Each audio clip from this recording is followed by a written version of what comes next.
Good morning student. पिछले video में हम बात कर रहे थे रासायनिक अभिक्रियाओं के बारे में। एनसीईआरटी का जो नया सिलेबस आया है उस सिलेबस में जो मैं चैप्टर पढ़ा रहा हूँ रासायनिक अभिक्रिया रासायनिक समीकरण, ये पहला ही चैप्टर है जो बोर्ड क्लास के अंदर 5 नंबर का इसमें से मैटर आता है।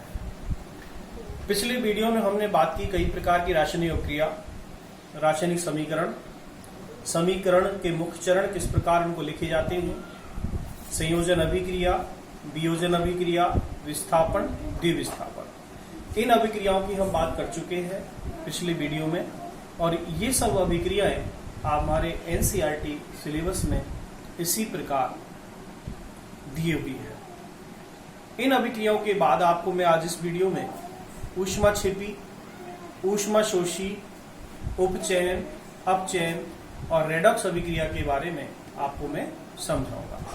तो सबसे पहले बात करता हूं मैं ऊष्माक्षेपी अभिक्रिया।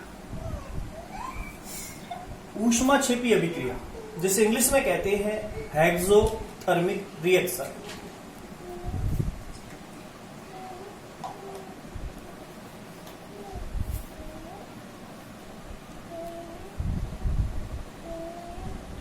हेक्सोथर्मिक रिएक्शन, इस अभिक्रिया में होता क्या है, इसकी डेफिनेशन क्या है, तो हम कहेंगे कि वह अभिक्रिया जिसमें ऊष्मा का उत्सर्जन होता है, अर्थात वह अभिक्रिया जिसमें उत्पाद के निर्माण के साथ साथ ऊष्मा का भी उत्सर्जन होता है, उसे ऊष्माक्षेपी अभिक्रिया कहते हैं। जैसे बर्निंग ऑफ कोल, कोयले का जलना, बर्निंग ऑफ ग्रेफाइट, ग्रेफाइट का जलना, बर्निंग ऑफ मैथेन, मैथेन का दहन, ये सभी ऊष्माक्षेपी अभिक्रिया है। एंड अमोनिया सिंथेसिस, अमोनिया का संश्लेषण भी ऊष्माक्षेपी अभिक्रिया है। इसी प्रकार श्वसन भी एक प्रकार की ऊष्माक्षेपी अभिक्रिया है। जैसे उदाहरण देखिए कार्बन सी, कार्बन की क्रिया जब ऑक्सीजन के साथ होती है तो बनती है कार्बन डाइऑक्साइड,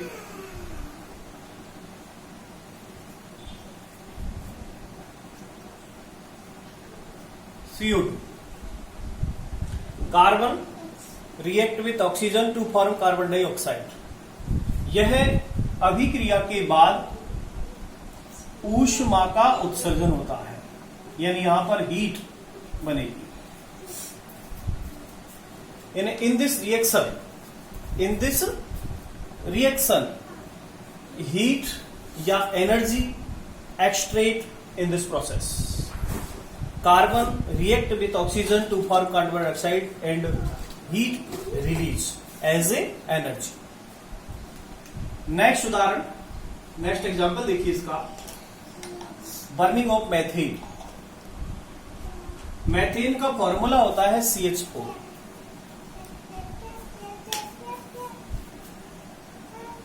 इसको यदि बर्न कराए, बर्न में जलाना, दहन कराना, तो ये carbon dioxide react with methane to form carbon dioxide and water plus heat, ऊष्मा। इसी तरह अन्य उदाहरण देखिएगा, N2 plus H2 equal to NH3 plus ऊष्मा। जब प्लस ऊष्मा है, प्लस ऊष्मा का मतलब है ऊष्मा का उत्सर्जन, extraction of heat, extraction of energy is called exothermic reaction. यहां पर यदि हम इसकी सॉलिड स्टेट देखें तो nitrogen solid, hydrogen nitrogen gas, hydrogen gas and ammonia gas. तो किसी भी रिएक्टेंट एंड प्रोडक्ट की फिजिकल स्टेट के लिए हम सॉलिड, लिक्विड, गैस या अन्य एक्वेटिक इसका भी एग्जांपल ले सकते हैं। नेक्स्ट रिएक्शन ऊष्माशोषी अभिक्रिया।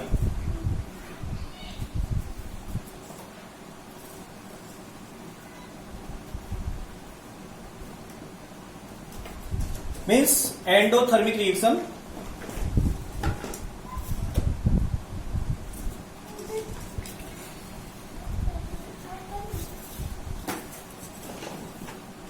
एंडोथर्मिक रिएक्शन, इस अभिक्रिया में क्या होता है कि वह अभिक्रिया जिसमें ऊष्मा का अवशोषण होता है, absorption of heat, absorption of energy is called endothermic reaction.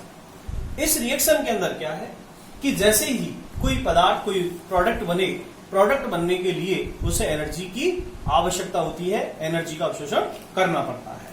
तो यहां इसके उदाहरण N2 plus O2 equal to nitrogen oxide minus ऊष्मा। तो यहां पर माइनस ऊष्मा से पता लग रहा है कि ऊष्मा का अवशोषण है।